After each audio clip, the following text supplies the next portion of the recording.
नमस्कार दोस्तों, मैं गुलशन वर्मा प्राणी शास्त्र विभाग से भगवान दास तोदी कॉलेज के इस ऑनलाइन क्लासेस में मैं आपका हार्दिक स्वागत करता हूं। और आज हमारा जो टॉपिक है ये बीएससी सेकेंड ईयर से लिया गया है।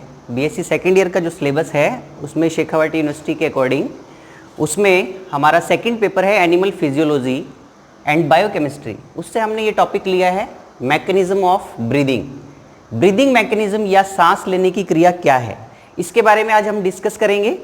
इससे पहले मैं आपको एक शॉर्ट इंट्रोडक्शन रेस्पिरेशन के बारे में बता दूं कि रेस्पिरेशन जो श्वसन की क्रिया है, देखिए हम सामान्य भाषा में क्या कहते हैं, intake of oxygen and release of CO2, that is known as respiration. लेकिन अगर इसे हम और डीपली समझना चाहें, जो ऑर्गेनिक कंपाउंड्स होते हैं उनमें मेटाबॉलिक एक्टिविटी से या मेटाबॉलिक ऑक्सीडेशन से जो एनर्जी निकलती है, इसे हम साइंस की लैंग्वेज में श्वसन कहते हैं। तो श्वसन की क्रिया को या रेस्पिरेशन को 3 स्टेप्स में बताया जा सकता है, जिसमें फर्स्ट स्टेप हमारा है ब्रीदिंग मैकेनिज्म या सांस लेने की क्रिया। क्या है ये सांस लेने की क्रिया? इसमें क्या होता है कि exchange of gases between lungs and environment। क्या मतलब हुआ इसका? यानी वातावरण और हमारे जो लंग्स की आउटर सरफेस है उनके बीच में जो गैसों का आदान प्रदान होता है उसको हम क्या कहते हैं, सांस लेने की क्रिया या ब्रीदिंग मैकेनिज्म। ये फर्स्ट स्टेप है। इसमें जैसा कि हमने बताया आपको कि लंग्स की सरफेस, लंग्स के अंदर एल्वोलाई जो होती है वो इसकी स्ट्रक्चरल एंड फंक्शनल यूनिट होती है लंग्स की, उसमें गैसेस जो है बाहर से एनवायरनमेंट से प्रवेश करके एंटर हो जाती हैं। ठीक है। इसके बाद दूसरी जो स्टेप हमारा है ब्रीदिंग मैकेनिज्म के बाद रेस्पिरेशन का, वो है एक्सटर्नल रेस्पिरेशन। एक्सटर्नल रेस्पिरेशन या बाह्य श्वसन क्या है? बाह्य श्वसन में गैसेस का एक्सचेंज होता है किस किस के बीच में? देखिए, exchange of gases between alveoli. Alveoli क्या है? जो लंग्स के अंदर पाई जाती हैं, इसकी फंक्शनल यूनिट है जिसमें गैसेस स्टोर हुई हैं एनवायरनमेंट से आकर के। Exchange of gases between alveoli lungs and blood capillaries. देखिए, जो ब्लड कैपिलरीज हैं, रुधिर वाहिनियां हैं, उसमें इन एल्वोलाई से गैसेस एंटर कर जाती हैं और इनके बीच में आपस में जो एक्सचेंज होता है वो कहलाता है एक्सटर्नल रेस्पिरेशन या बाह्य श्वसन। ठीक है। इसके बाद थर्ड स्टेप जो है रेस्पिरेशन का, वो है इंटरनल रेस्पिरेशन।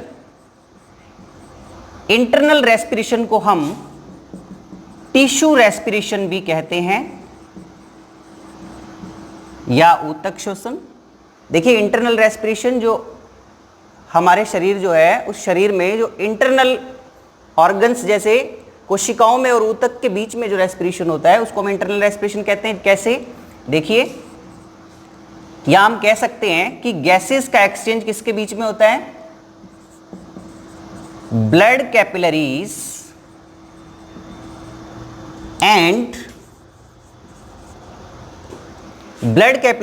एंड टिश्यूज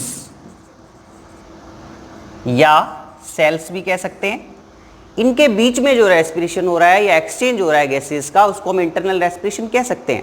और इंटरनल रेस्पिरेशन जो यहाँ पर होता है, उसी के अंदर क्या होता है कि कार्बनिक पदार्थ जो टिश्यू पर होते हैं, C6H12O6 जो सामान्यतः ग्लूकोज होता है, कार्बोहाइड्रेट, ये इस एंटर की गई ऑक्सीजन से, जो ऑक्सीजन एंटर हुई है ब्रीदिंग मैकेनिज्म से जो एंटर हुई थी, सबसे पहले किस में आई? ये लंग्स में आई, और लंग्स से ये किस में आई? ब्लड कैपिलरीज से में आई, और ब्लड कैपिलरीज से होते हुए ये लास्ट में कहाँ पे आई?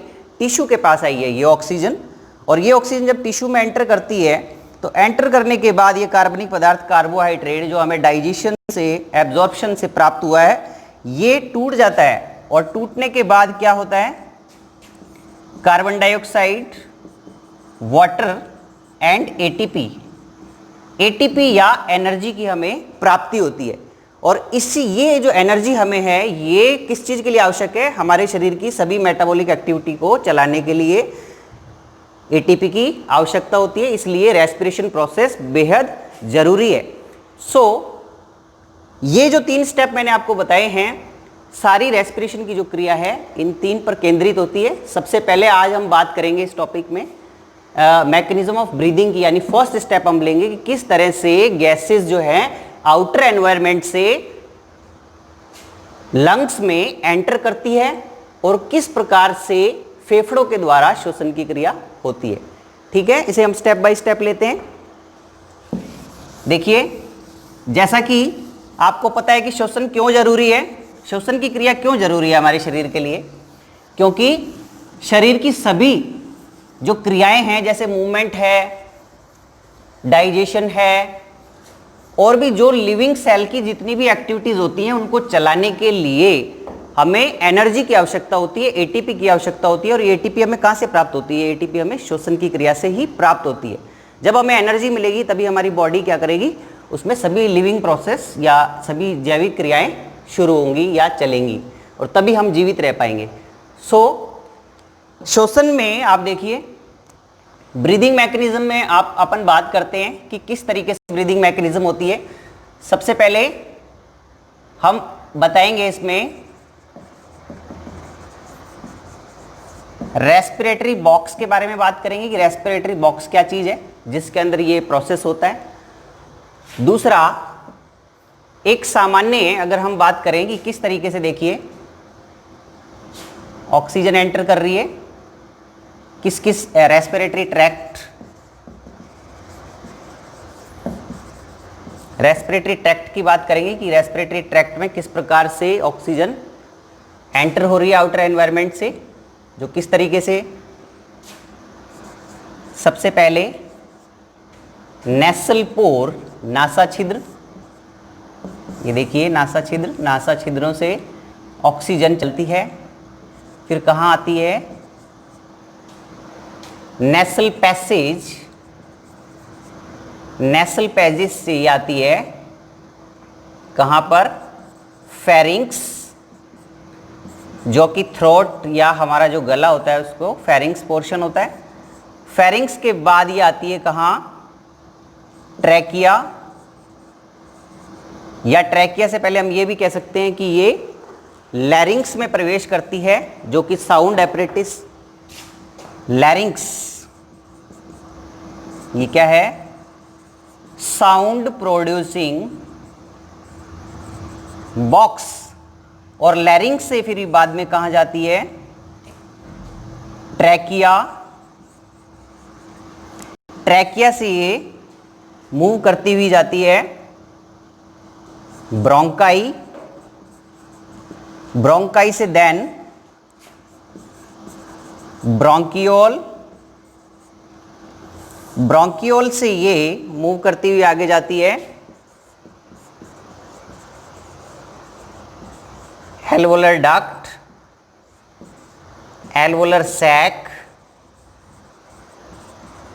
देन एल्वोलर सैक से ये एल्वोलाई में फाइनली एंटर कर जाती है। एल्वोलाई, देखिए ये जो इतना इतना हिस्सा है ये लंग्स का या फेफड़ों का हिस्सा है, ठीक है। तो इसमें जो एल्वोलाई की हमने बात की, ये क्या है, स्ट्रक्चरल एंड फंक्शनल यूनिट है जिसमें गैसेस का एक्सचेंज होता है। जो बाहरी वातावरण से गैसेस आ रही हैं उनका एक्सचेंज एल्वोलाई के द्वारा ही होता है, ठीक है।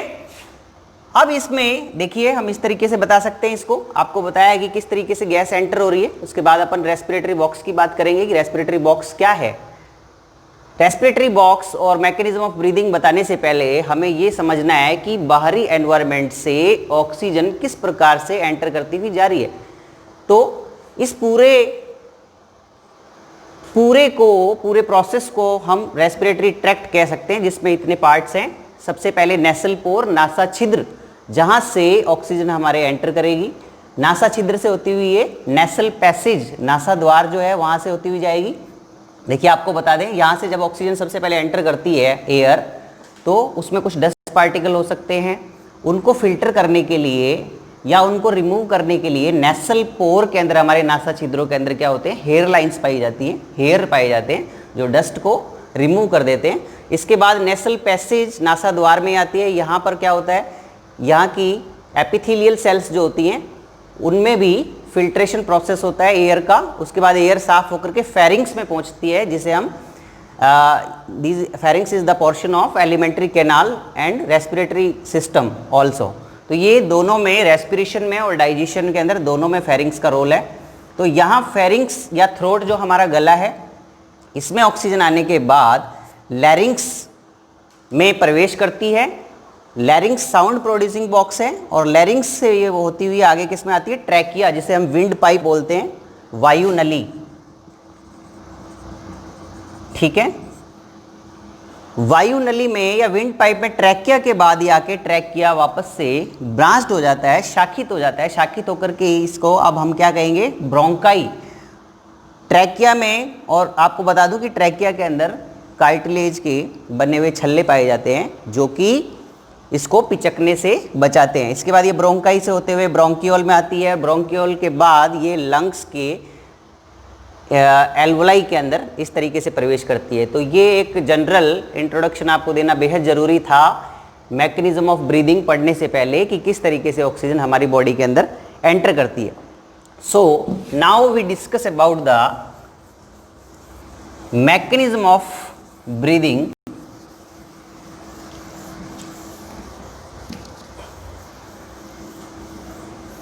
देखिए यहां हम रेस्पिरेटरी बॉक्स या श्वसन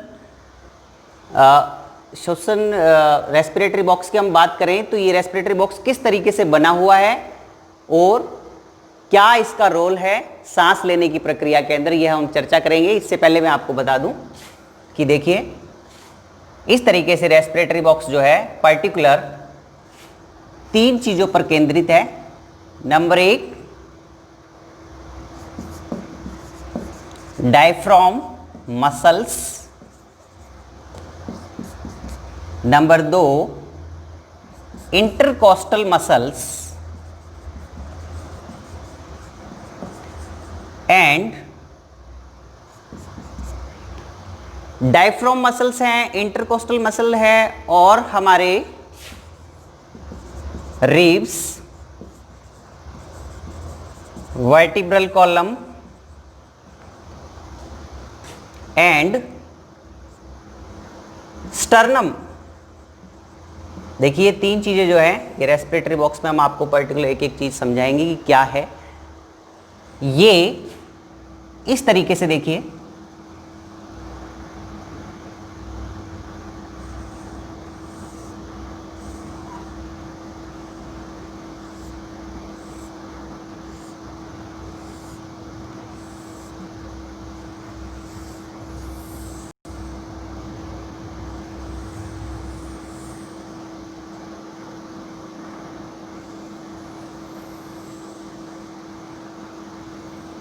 ये हमने लंग्स की,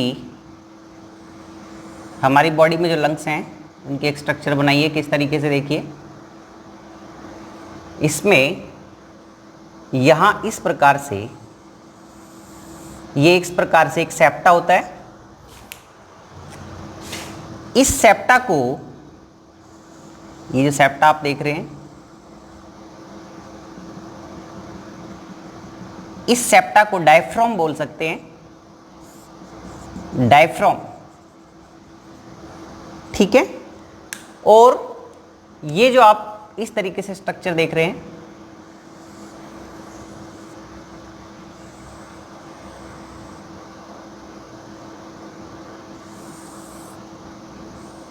इसके नीचे हम देखते हैं इस तरीके से हमारी एलिमेंट्री कैनाल है। सो यहां ये जो लंग्स की जो देख लिए, लंग्स की outer wall, outer peritoneal wall and inner विस्ट्रल wall, इनके बीच में स्पेस होता है, ठीक है। सो ये लंग्स में हम इस तरीके से यहाँ पर देख सकते हैं, यहाँ देखिए ये नेसल पैसेज, यहाँ से एयर एंटर करती है, ऑक्सीजन, ये माउथ है, ये हमारी फेरिंक्स है जिसे थ्रोट गला कहते हैं, इसके बाद ये ट्रैकिया है, इस प्रकार से जैसे मैंने बताया इसको पिचकने से बचाते हैं, इसमें छल्ले पाए जाते हैं। और ट्रैकिया बाद में किस में डिवाइड हो जाता है, ब्रोंकाई के अंदर। ये ब्रोंकाई ब्रांच ट्रैकिया जो है इसको ब्रोंकाई कह रहे हैं। ब्रोंकाई बाद में किस में एंटर हो गया, लंग्स में एंटर हो गया। ये हमारा लंग्स है, ये राइट लंग है and this is left lung.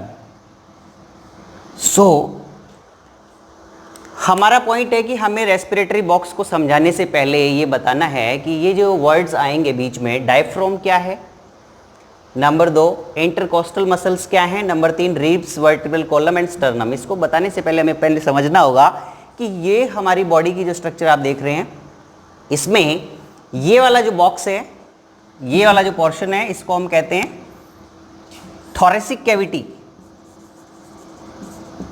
Thoracic cavity, and this cavity is known as abdominal cavity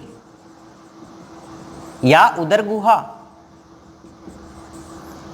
देखिए इसको जो सेप्टा, ये आप देख रहे हैं बीच में एक सेप्टा है जो इसको पट, ये जो इनको अलग कर रहा है आपस में, उसको हम क्या कहते हैं, diaphragm. So you can say the diaphragm is the septa present between abdominal cavity and thoracic cavity. Thoracic cavity या वक्षीय गुहा है, इसमें फेफड़े पाए जा रहे हैं और इसमें श्वसन की क्रिया हो रही है, और इस सेप्टा से नीचे ये सेपरेट कर रहा है दोनों को, और नीचे हमारी एलिमेंट्री कैनाल है, एब्डोमिनल कैविटी, उदर गुहा, इसके अंदर क्या काम हो रहा है, पाचन की क्रिया हो रही है, डाइजेशन का प्रोसेस हो रहा है, और इसमें कौन सा हो रहा है, श्वसन का हो रहा है।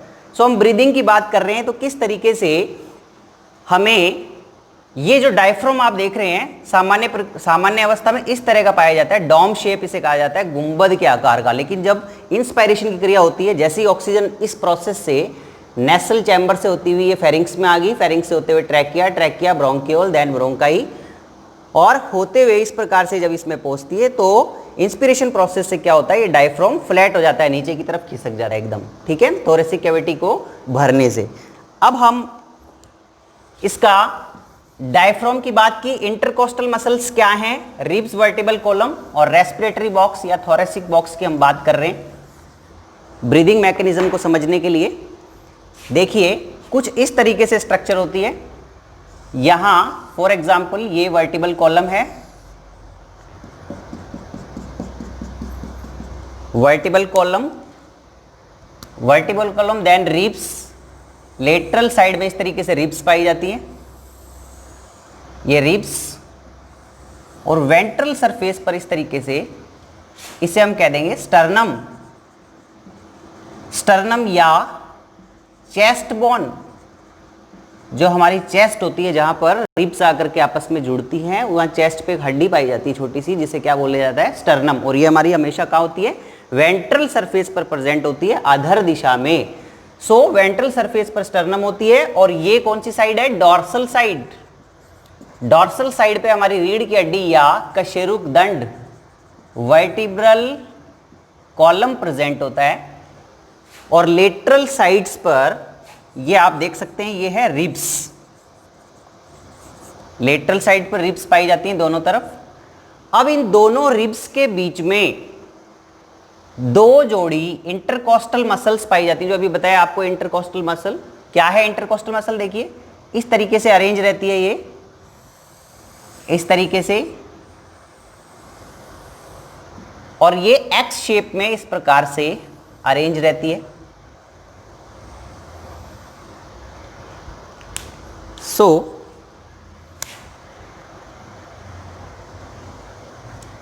these are the intercostal muscle present between thoracic cavity.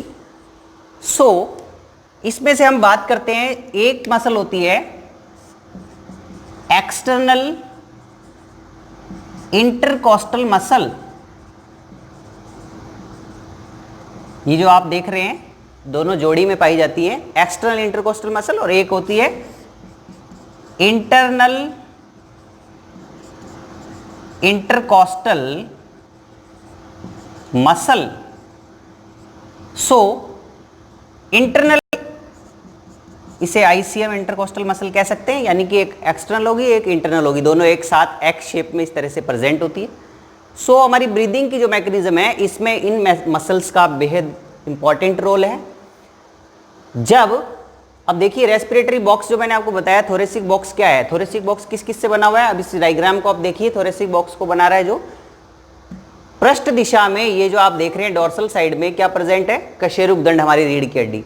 सामने वेंट्रल सरफेस पर क्या प्रेजेंट है, स्टर्नम बोन जिसे हम चेस्ट बोन कहते हैं, और लेटरल साइड में आपकी पसलियां या जिसे कहते हैं रिब्स।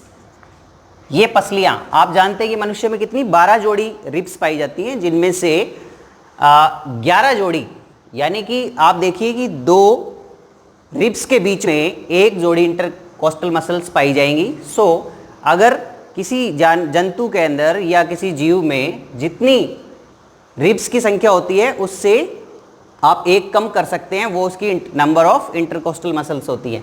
सो मनुष्य के अंदर 11 जोड़ी इंटरकोस्टल मसल्स पाई जाती हैं। तो यहाँ अभी देखिए आपको बताया डायफ्राम, तो डायफ्राम की जो मसल्स होती हैं रेडियल मसल्स, 75% रेस्पिरेशन में डायफ्राम की रेडियल मसल्स हेल्प करती हैं। और इंटरकोस्टल मसल्स का क्या रोल है ये मैंने आपको बताया, vertebral column, ribs, external intercostal muscle, internal intercostal muscles, sternum, ये हमारा थोरेसिक बॉक्स है। चलिए अब बात करते हैं कि ऑक्सीजन कैसे एंटर हो रही है, ये मैं आपको बता देता हूं कि किस तरीके से इंटरनल इंटरकोस्टल मसल्स काम कर रही है, एक्सटर्नल इंटरकोस्टल मसल काम कर रही है।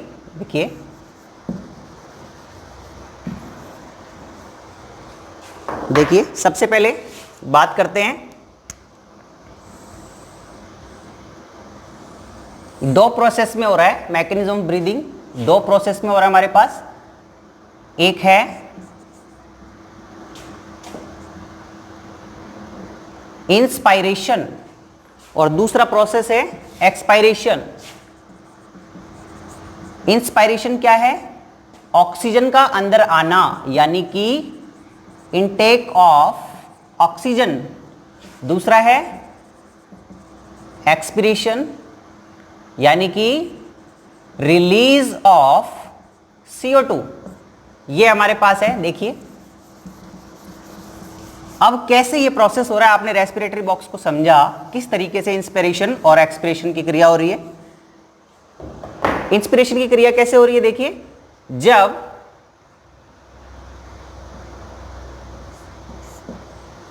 देखिए ये हमारा रेस्पिरेटरी बॉक्स जिसमें हम पहले डिस्कस करते हैं इंस्पायरेशन या ऑक्सीजन किस प्रकार से अंदर एंटर करती है थोरेसिक बॉक्स में। देखिए यहां ये इंटरकोस्टल मसल जो आपको दिखाई दे रही है, कौन सी इंटरकोस्टल मसल संकुचित होगी, अगर इंस्पायरेशन के प्रोसेस में एक्सटर्नल आईसीएम या एक्सटर्नल इंटरकोस्टल मसल जब कॉन्ट्रैक्ट होती है, एक साथ ये सारी मसल्स कॉन्ट्रैक्ट होती हैं, जब एक्सटर्नल इंटरकोस्टल मसल दोनों में से जो मैंने आपको बताया दोनों एक्स शेप में प्रेजेंट है, internal and external intercostal muscle, जब एक्सटर्नल इंटरकोस्टल मसल कॉन्ट्रैक्ट होती हैं एक साथ, तो क्या होता है कि ये जो आप थोरेसिक कैविटी देख रहे हैं इसमें रिब्स जो है इनका मूवमेंट ऊपर की तरफ, यानी सभी इस प्रकार से इनका मूवमेंट शुरू हो जाता है।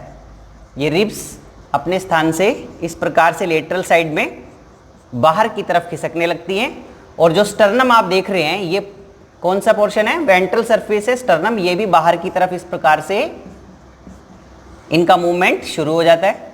और इस प्रकार से आप देख सकते हैं कि एक्सटर्नल इंटरकोस्टल मसल के सिकुड़ने से रिब्स अपने स्थान से बाहर की तरफ एक्सपेंशन होने लगती है, साथ ही स्टर्नम जो है ये आगे की तरफ मूव करने लगती है, जिससे थोरेसिक कैविटी का जो वॉल्यूम है आप देख रहे हैं कि ये वॉल्यूम जब ये इस प्रकार से बाहर की तरफ फैलेंगी तो क्या होगा, वॉल्यूम क्या हो जाएगा, थोरेसिक कैविटी का वॉल्यूम क्या हो जाएगा, बढ़ जाएगा।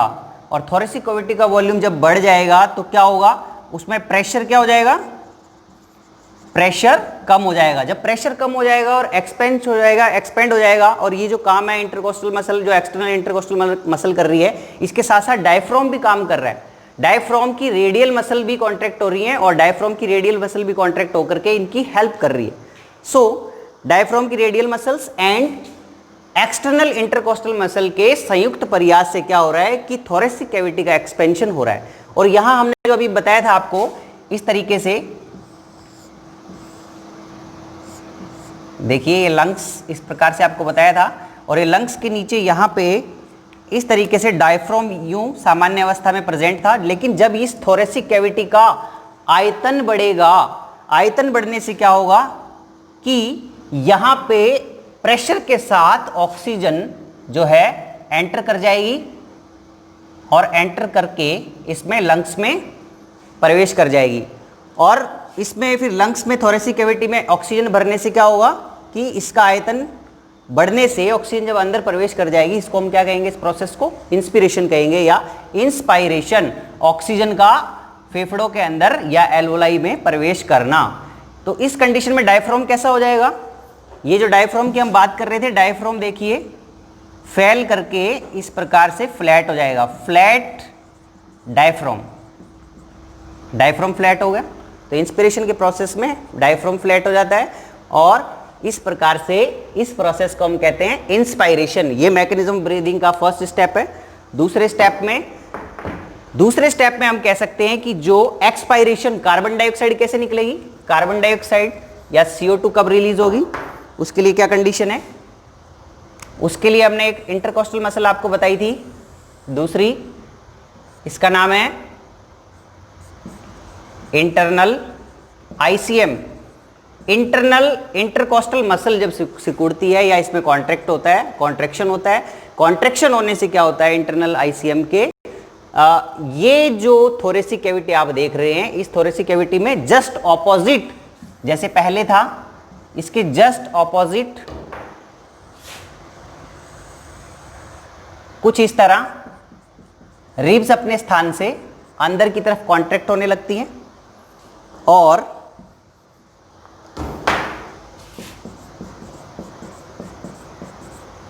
स्टर्नम भी अपने स्थान से अंदर की तरफ कॉन्ट्रैक्ट होने लगता है।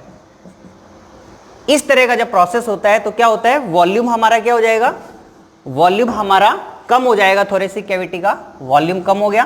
तो वॉल्यूम कम हो जाएगा तो प्रेशर क्या हो जाएगा, ज्यादा हो जाएगा। प्रेशर ज्यादा होने से इसमें जो स्टोर्ड कार्बन डाइऑक्साइड है थोरेसिक कैविटी में, वो तेजी के साथ इस प्रोसेस से एल्वोलाई, ट्रैकिया, ट्रैकिया से होते हुए पैसेज, इस तरह से नेसल पैसेज से बॉडी से बाहर निकल जाएगी। इस प्रोसेस को हम क्या कहते हैं, एक्सपायरेशन, रिलीज ऑफ CO2। सांस लेने की जो प्रक्रिया है, सामान्य व्यक्ति जो है 1 मिनट में 16 से 18 बार तक श्वसन करता है। तो हमने आपको जो पहला स्टेप बताया है श्वसन का, ब्रीदिंग या सांस लेने की क्रिया जो है, इसमें आपको बताया कि लंग्स के अंदर, ओनली लंग्स की सरफेस में किस तरह से गैसेस का एक्सचेंज हो रहा है, कैसे ऑक्सीजन एंटर कर रही है और कैसे CO2 जो है वो बाहर निकल रही है। वो प्रोसेस किसके द्वारा हो रहा है, आपको रिकॉल करा देता हूं, डायफ्राम की रेडियल मसल से हो रहा है और साथ में इंटरकोस्टल मसल से हो रहा है। और इंटरकोस्टल मसल और डायफ्राम की क्या पोजीशन है, किस तरीके से ये करता है, ये मैंने सारा आपको इस लेक्चर में बताया। और इस प्रकार से हम इसे कह सकते हैं मैकेनिज्म ऑफ ब्रीदिंग या सांस लेने की प्रक्रिया। इसमें आपने देखा कि इंटरकोस्टल मसल के सिकुड़ने से इस प्रकार की जब कंडीशन हुई, CO2 बाहर निकल गई, तो डायफ्राम हमारा वापस से क्या हो जाएगा, अपनी पोजीशन में आ जाएगा। थोरेसिक कैविटी वापस से क्या हो जाएगी, इसका वॉल्यूम कम होने से ये डायफ्राम अपनी पहले की डॉम शेप अवस्था में इस तरीके से आ जाएगा। ये एक पैसिव प्रोसेस है। एक्सपायरेशन का जो प्रोसेस है ये एक पैसिव प्रोसेस है। नेक्स्ट क्लास में मैं आपको एक्सचेंज ऑफ गैसेज, यानी जो हमारा सेकंड स्टेप है, एक्सटर्नल रेस्पिरेशन कैसे होता है, बाह्य श्वसन कैसे होता है, जो मैंने आपको बताया, इसमें जाने के बाद, थोरेसिक कैविटी में जाने के बाद, लंग्स के एल्वोलाई में एंटर करने के बाद, फिर कैसे ब्लड कैपिलरीज के अंदर ऑक्सीजन आगे एंटर करेगी, अपने आगे का जो सफर है वो किस तरीके से वो तय करेगी, हम ये नेक्स्ट वीडियो में बताएंगे। तब तक के लिए थैंक यू वेरी मच।